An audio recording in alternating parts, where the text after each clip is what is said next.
two dueling delegations, as it were, in the same city.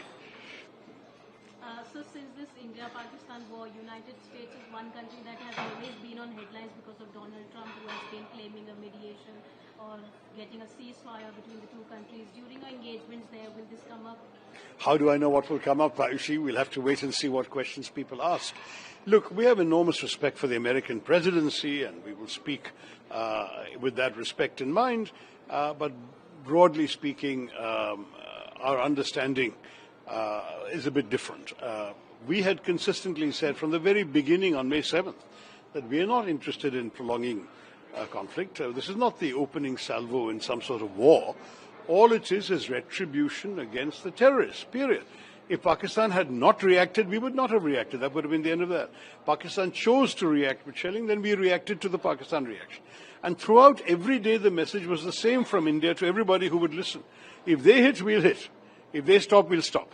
We don't want war. We want to focus on our growth and development. This message was given to everybody. Our foreign minister was getting calls from other foreign ministers. He was saying the same thing.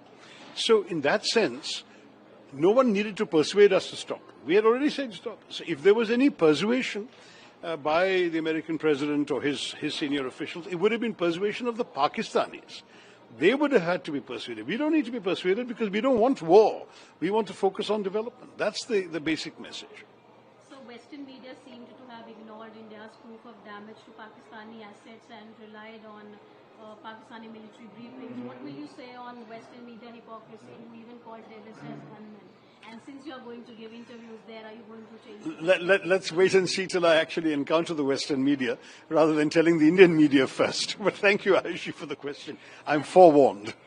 Last question. Washington, D.C. also holds headquarters of big financial institutions like World Bank and IMF. Yeah. World Bank recently unveiled a $40 billion long-term financial support to Pakistan, and IMF also bailed out recently. What is your assessment on that? See, we don't begrudge any country its development. If the money is to be spent truly on getting people out of poverty or helping deal with development issues, why would we object? We are humane. We believe in all the sort of well-being of the poorest of the poor in any country.